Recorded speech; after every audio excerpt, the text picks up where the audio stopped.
I'm going to speak on the history of environmental thought and activism in India. I've called my talk The Three Waves of Indian Environmentalism. And I'm going to enumerate each of these three waves, when they came, who were the main actors, what were the main ideas. By my definition, if environmentalism is a product of the industrial age, I believe that the first wave of Indian environmentalism ran from 1915, when Gandhi comes back from South Africa, till 1950, when the Constitution is enacted. Now, this period is extremely interesting for the historian of ideas. From about 1919, 1920, there was a sense among thinking Indians across the country that one day we would be free. There was a popular national movement across the country in which men, women, Hindus, Muslims, peasants, workers, all participated. And there was a sense that this national movement would be the crucible of a country that would come into being called independent India. And this anticipation of an independent country led to a wave of debates about what the country's future would be like. What would its economic system would be like? What would its social system would be like? Would Dalits have equal rights as Brahmins? Would women have equal rights as men? What kind of health system would be put in place? How would we integrate Ayurveda, for example, with modern medicine? Education. Did we have to follow the Western model?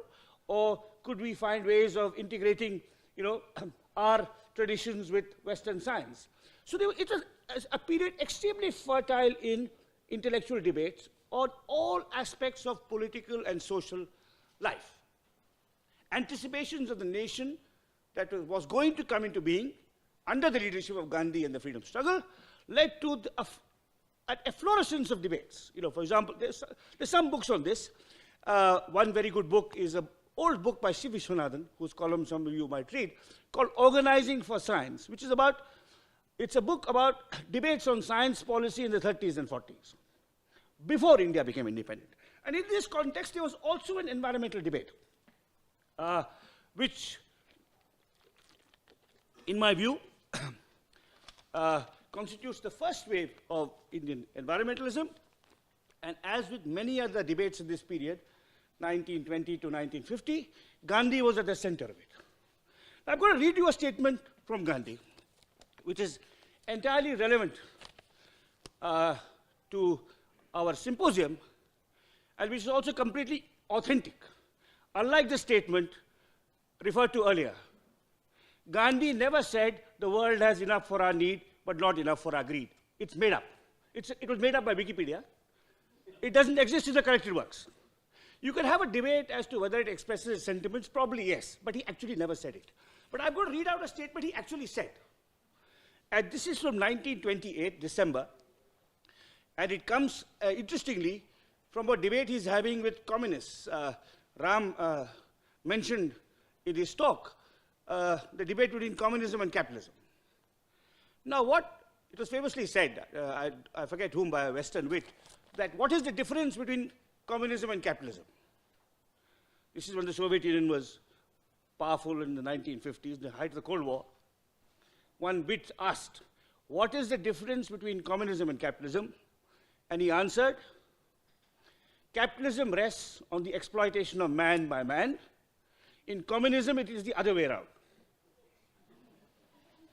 And apart from exploitation of man by man, communism and capitalism are also conjoined, as Ram hinted, by the sense that there are no limits to growth, that compound growth will continue indefinitely. In the words of the economist Wilfred Beckerman, writing in 1974, economic growth can continue for the next 2,500 years. Now, this is something that Gandhi had reservations about. And in 1928, he said, and I'm going to read out to you, God forbid that India should ever take to industrialization after the manner of the West. The economic imperialism of a single tiny island kingdom, namely England, is today, namely 1928, keeping the world in chains. And then he continues, if an entire nation of 300 million, which is what we were then, 1928, if an entire nation of 300 million took to similar economic exploitation, it would strip the world bare like locusts.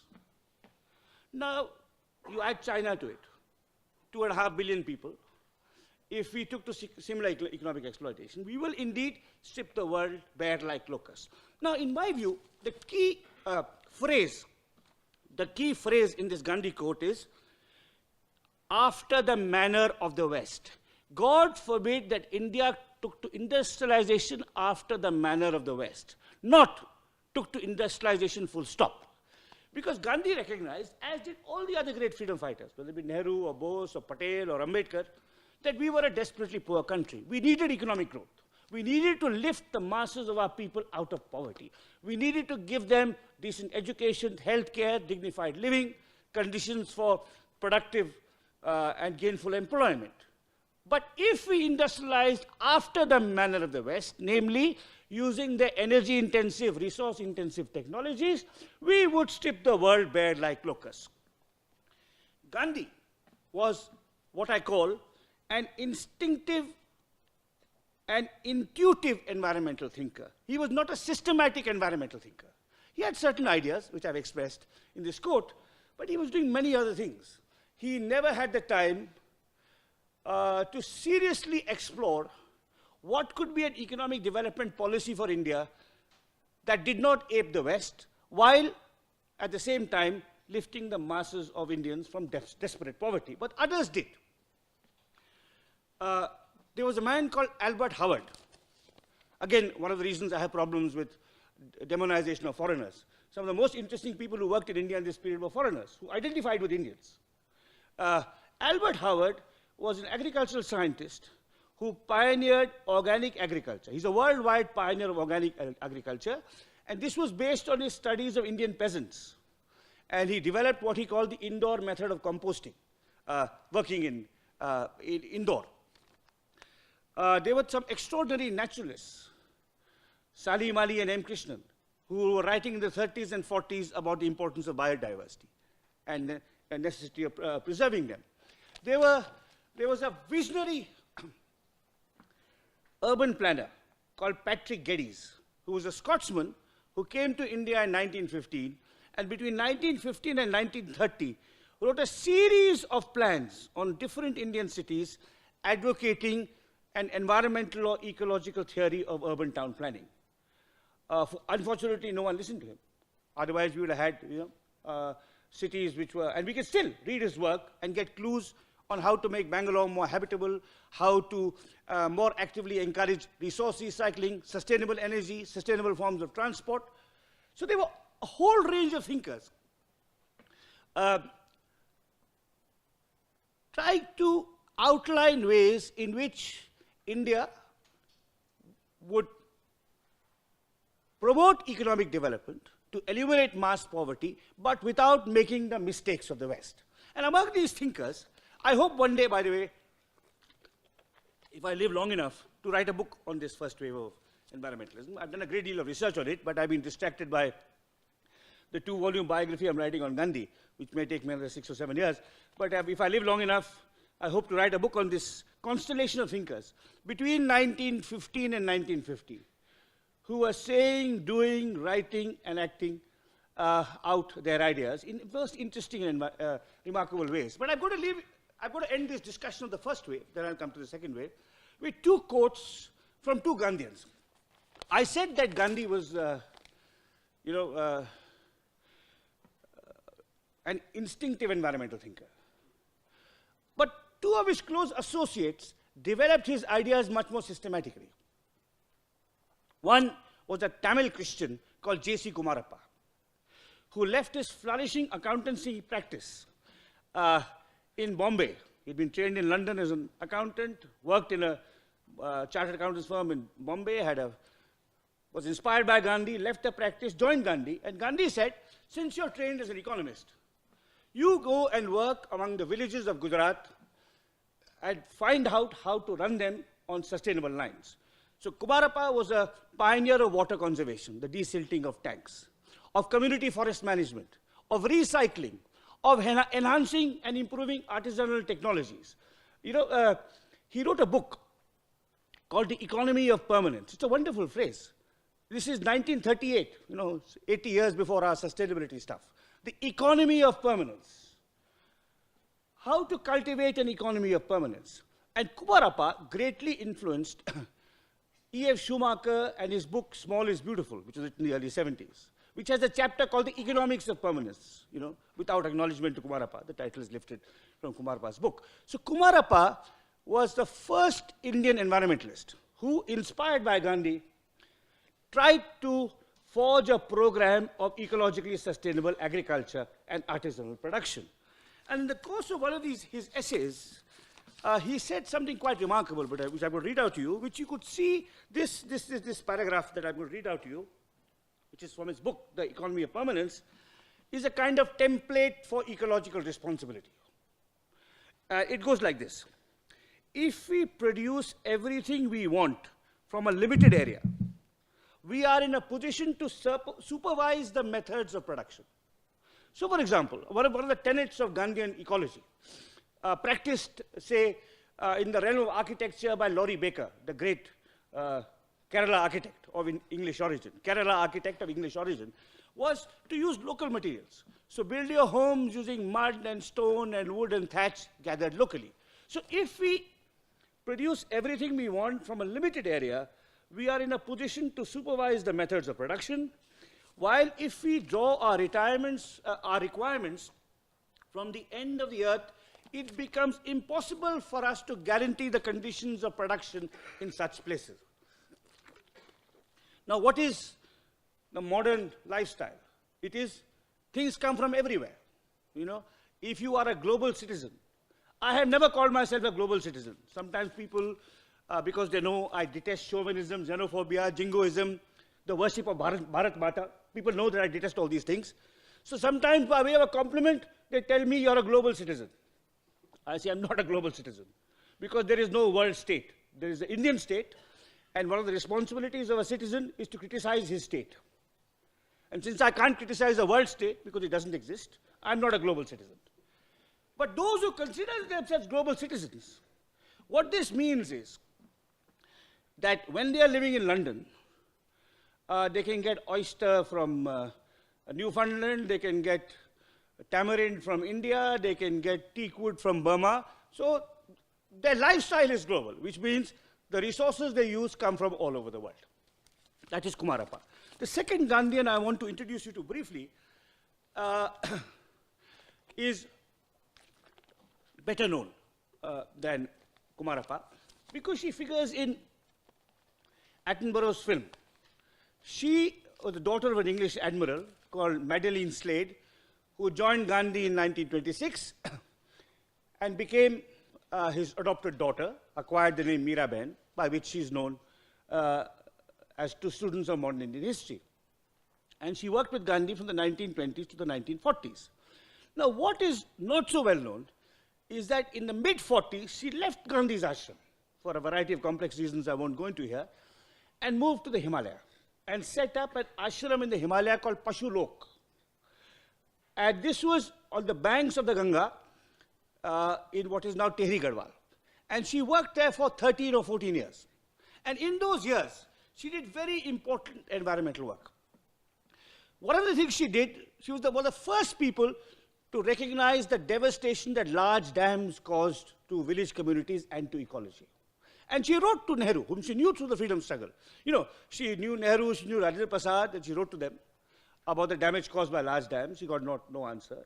She wrote about the damage caused by chemical agriculture, and she also wrote about the damage caused by the expansion of pine trees at the expense of oak forests in the Himalaya. If you look at the Himalaya, that is Garhwal, Kumaon, Himachal Pradesh, forests are broadly composed of broadleaf species such as oaks and beeches, and conifers like a pine and spruce and fir. And the broadleaf species are much more important to the local economy because you can get fodder, fuel, medicinal plants, and much better, so better for the economy, also much better ecologically, because broadleaf species have a lot of leaf litter, and the leaf litter gathers on the floor. So when the monsoon comes, the water flow is regulated. In fact, wherever there are oak forests in the Himalaya, you have springs below. So villages are often sited below the oak forest. Now what happens when pine forests come in is that the pine forests have no leaf litter. So the ground is barren underneath, and when the monsoon comes, there is massive soil erosion leading to floods.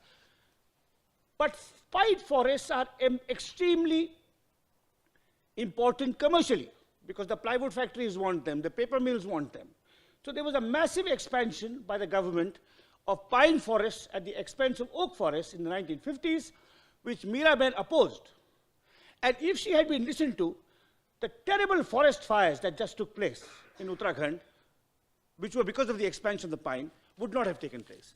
Now, she was again what I call an early environmentalist of this period, 1920 to 1950. I'm going to read out a quote from her.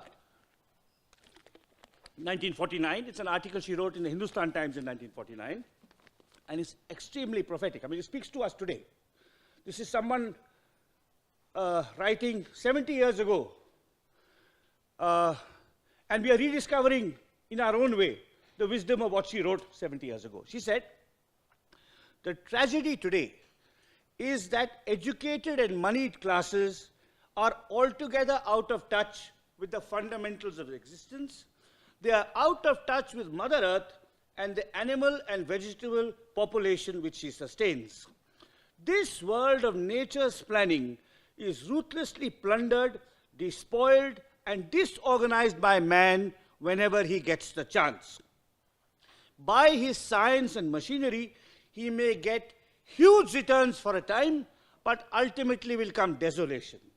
We have got to study nature's balance and develop our lives within her laws if we are to survive as a physically healthy and morally decent species." This is someone observing the impact of growing industrialization, commercialization of agriculture, deforestation in the Himalaya. These thinkers, I've just given you a glimpse of some of these thinkers who were active in this period between 1915 and 1950. They constitute what I call the first wave of Indian environmentalism. However, when we became independent in 1947, when we enacted our constitution in 1950, and most of all, when the Planning Commission was formed and the second five-year plan was formalized in 1956, these thinkers were marginalized. They were seen as holding up development, as backward. And the task before us, as understood by the economists and the technocrats of the time, was follow the Western model, because that's the only way to lift our masses out of poverty. That's the only way to build an industrial and technological base, to consolidate our standing in the world. Now, some of this is necessary. I think it's very important, and I think both Ram and Madhuji will agree with me, that no one is, asking for a return to the past. No one is asking for every Indian to live like Gandhiji, or even Madhuji. That kind of austerity and asceticism comes naturally only to a few people. But the neglect of the understanding, the scientific understanding of the dangers of unregulated commercial forestry, the dangers of chemical farming, the importance of reviving and renewing community systems of water and forest management that had fallen into decay under British rule. These are things that could have been integrated in our planning system, but were ignored. Because anyone who spoke of environmentalism in the 1950s and 1960s was seen as a romantic, a reactionary, holding up progress, and so on and so forth. So the first wave of environmentalism is that of these thinkers in the 20s and 30s who are presently warning us about blindly imitating the capital-intensive, resource-intensive model of industrialization followed by the West. The second wave starts in 1973 with the Chipko movement, which was the subject of my first book, The Unquiet Woods, originally published in 1989, but more recently in a revised edition. And the Chipko movement, as all of you know, was a movement of peasants in the Himalaya in the same region in which Miraben worked, 20 years later, protecting against unregulated commercial logging that was damaging them economically, socially, and environmentally. In 1970, there was a massive flood in the Himalaya, in the Alaknanda Valley. And that brought home to the Chipko activists, who were actually all Gandhians, the importance of forest conservation. Now, Chipko was significant for 7 reasons. First, it was indigenous. It was not a Western model. No one could say that it was World Wildlife Fund or someone who imposed it on us. These were peasants in the Himalaya who, based on their folk understanding of the role forests had played in their social and economic and cultural life, protested. Secondly, its cultural associations were recognizable. It was the watershed of the Ganga, which is home to the great rivers, and also the technique of protest was totally non-violent. So it recalled Gandhi. Chipko means to hug a tree. Thirdly, Chipko articulated what I call a social ecology. It was not about protecting nature per se, but about integrating environmental sustainability in the lives of peasants and artisans. So it was about sustainable village economics, in which nature has a role. You recognize its beauty, its aesthetic qualities, but you also see that there's this balance, which the previous speakers, both Madhurji and Ram, talked about, between individual, society, and nature. And if that balance is restored, by destroying nature, individual and society also unravel. The fourth reason Chipko was important is that Chipko was not only about protest, it was about reconstruction. The great Chipko leader Chandi Prasad Bhatt, who is still alive, and who is in his 80s, who started the Chipko Andolan, who's not that well known outside Garhwal because he doesn't speak English. He only speaks Hindi. But after he organized the first movement to protest against commercial felling, he said, now I must organize village communities for afforestation. So all the barren hillsides of the upper Alaknanda Valley were taken up by his NGO, the Dasoli Gram Swarajya Mandal, and with village women in the lead through their Mahila Mandals, these barren slopes were replanted with indigenous species, with oak and beech and chestnut species. And 10 years after this program commenced, a scientist from the Center for Ecological Sciences in the IIC went to study these plantations, and he did a comparison of community plantations organized by Gandhian women and forest department plantations, and he found that the survival rate of saplings in the forest department plantation was 15%, that in the community plantations was 85%. So I think mobilizing communities, not only to protest environmental disruption and social dispossession, organize them non-violently, that's one part of environmentalism. The other part is reconstruction. Organizing communities to revive, for example, in southern Karnataka, fantastic work can be done on reviving our tank irrigation systems. Instead of leaving it to the Department of Minor Irrigation of the government, which is apathetic and indolent and corrupt, it will be much more productive to actually mobilize village communities to revive these tanks. Fifthly, Chipko was followed by many other movements, similar movements. You think of the Narmada Andolan of the 1980s, which raised similar questions. The Kerala fisher folk struggle of artisanal fisher folk who had been dispossessed by large trawlers. Sixthly, these social movements, such as Chipko and Narmada, had a major impact on public policy.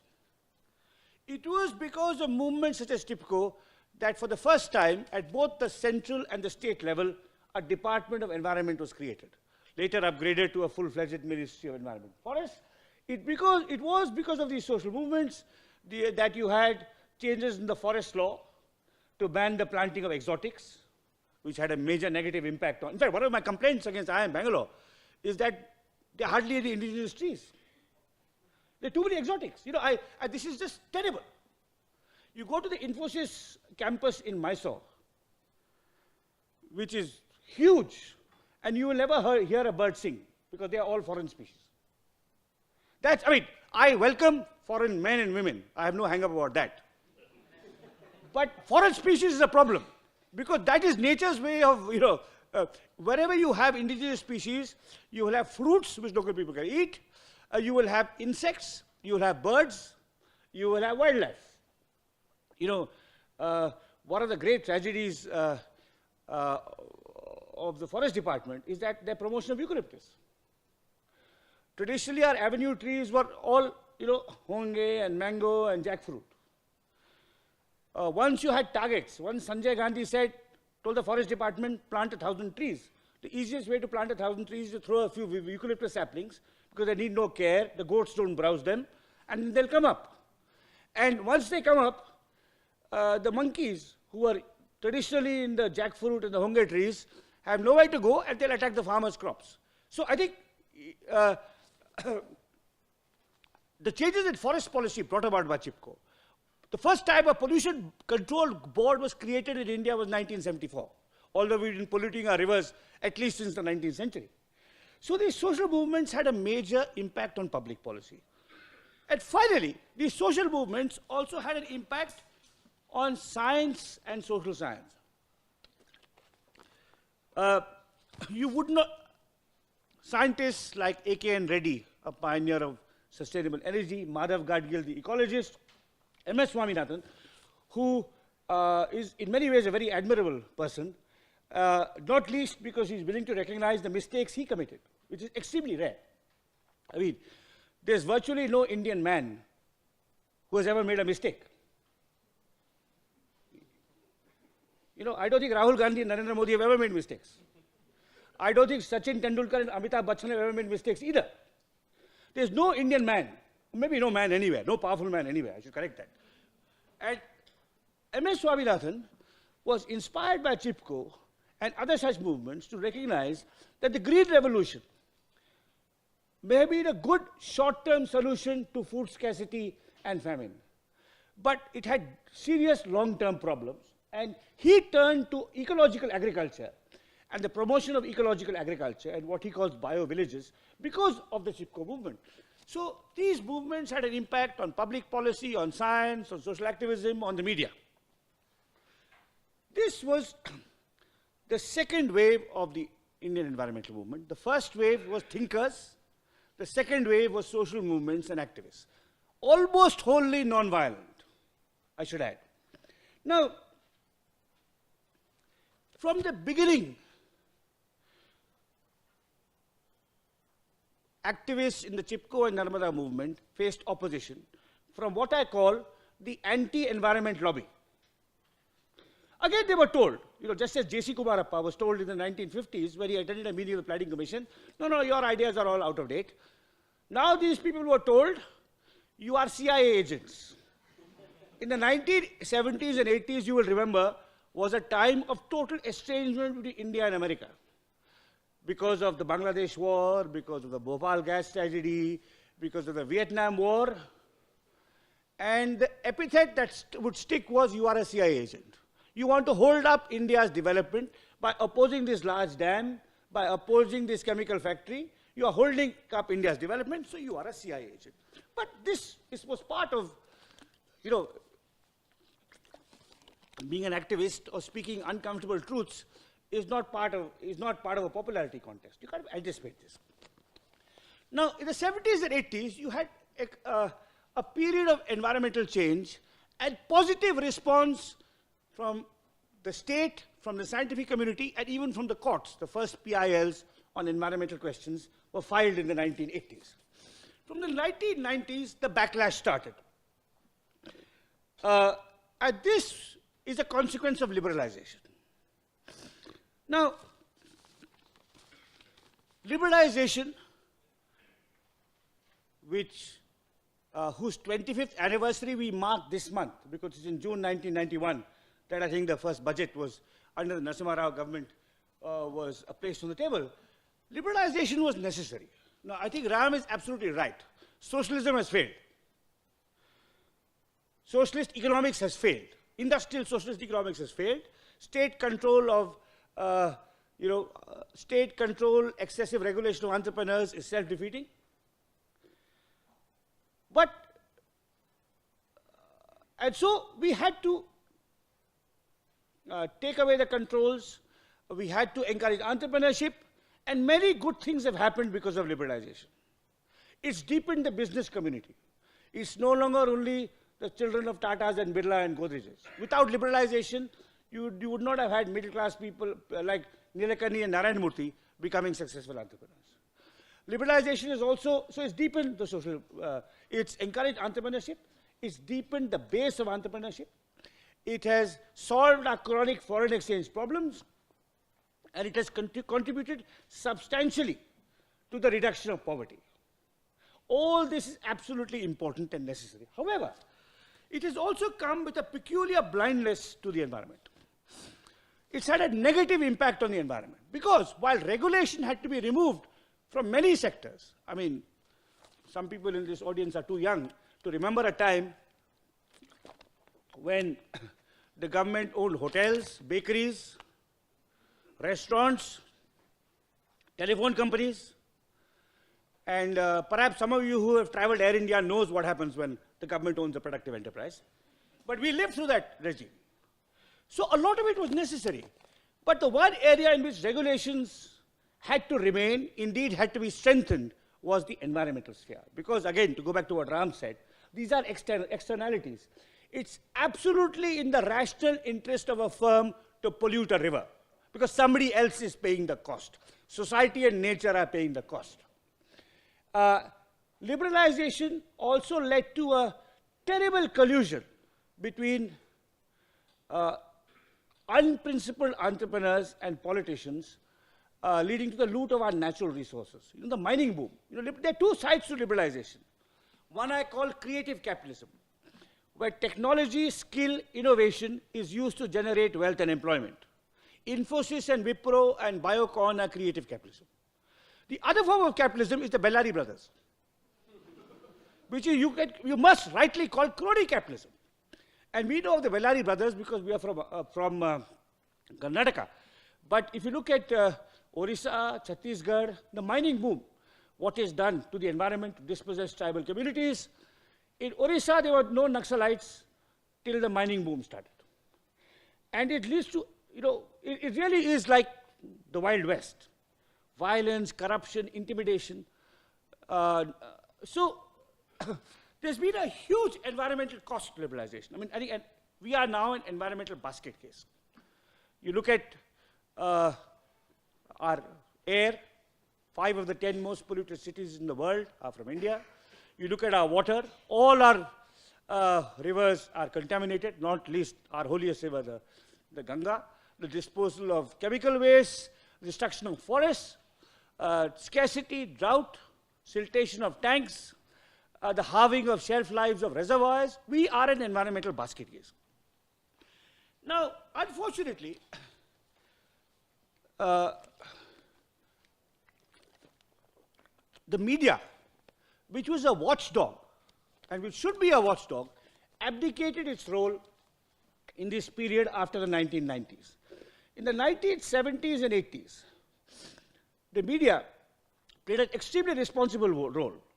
Some of the finest reporting on environmental destruction and its impact on rural communities was done by reporters such as Anil Agarwal, Kalpana Sharma, Daryl De Monte, even in Indian languages. If any Kannada speaker is here, I urge you to read the works of Nagesh Hegde, who wrote very important works in the 80s and 90s on the destruction of Western Ghats. So that media was very supportive of environmental causes in the 80s. After liberalization, every environmental correspondent was either laid off or redesignated stock market correspondent. And there has been a kind of orchestrated hysteria among some of our leading English language economists against our environmentalists. You know, I could name names, but I needn't. But some of our most influential columnists and editors have come to the conclusion that the only thing holding India back from being a superpower is Medha Patkar. And if somehow she could be disposed or dispensed with, you know, we would be a superpower, and we'd have 10% rates of growth continuously. It's a terrible misunderstanding, partly ignorance, partly malevolence, of the complex interaction between energy and environment. And the same environmentalists who were called CIA agents in the 80s are now called KGB agents, holdovers of socialism in the 21st century. And I think I myself have been called both, by the way. Now, you know, one of the curious aspects of history, democratic history, is that it goes in cycles. You know, things come into fashion, go out, a movement starts, is energized, is at a high, then it decelerates, then the activists get weary, and then it goes down. So you kind of expect it to come in cycles. Environmentalism was very active in the 70s and 80s. Then you had liberalization, you had attacks on environmentalism, you had activists growing old, and now it's been 25 years since liberalization. A new generation can see what was good and promising about it, and what was complicated and unfortunate and even disastrous about it. And now you have the glimmerings of what I'm calling a third wave of environmentalism, of which this seminar is one sign. In IIM Bangalore was started in the 70s. The IIM Bangalore was started as a kind of, IIM Bangalore itself has undergone a very interesting, curious transformation. It was started as a school promoting public sector economics. In 1975 or 1980, if someone had come here and spoken against the temples of modern India, namely large dams, he or she would have been called a CIA agent. 10 years ago, if someone had spoken against the mining boom, they would have been called a KGB agent. And the fact that this seminar is being held here today with a wide range of speakers and many young people also in the room is a sign that we're emerging on a third wave of environmentalism. And the important thing about the third wave would be to capture on the strength of the first two waves. I think there are three elements to change. You have to change public policy. I am also as a center of public policy. You have to change public policy. You have to change social action. And of course, you have to change individual behavior. All three are important. And you have to bring in the inputs of the best scientists. I think we have very good scientists in India, but they are never consulted by the government. You have outstanding studies of pollution control, but do you think Javadekar ever has time to meet these people? Forget it. He can't get an appointment. One of the problems is that there are many reasons for this. One reason being the domination of the IAS lobby. The Department of Environment was one of the few departments, ministries in the center, whose first two secretaries were scientists. And their best work was done under Qasim and Khusu, who were the first two secretaries, who were high-quality scientists. And then the Babu takes over, and he has no understanding, no respect. And I think scientific knowledge and social activism are both crucial. And I want to end actually with, this is completely sincere. I mean, the work that Akshay Patra is doing is extremely important. Because social activism has two components. One is protest, the other is reconstruction. Protest against unfair laws, against discriminatory practices, non-violent protest. That's what Gandhi taught us. Any person must rise against a law that is unfair, unjust, and discriminatory. That's one part. But sometimes activism, that's the glamour of activism. If you organize a dharna outside the Greenpeace office, outside the SR office, you'll remember about a year ago, 18 months ago, Greenpeace put up, I think a flag, I forget what the flag was, a green flag outside the SR office. If you organize a dharna, you'll get attention. But if you do the kind of work that Akshay Patra is doing, which is, you won't get media attention. Young people are more attracted to activism. But activism, social reconstruction, and science, activism, community work or social reconstruction, and science, high-quality scientific research, are the three pillars on which I believe the third wave of Indian environmentalism must rest. Thank you.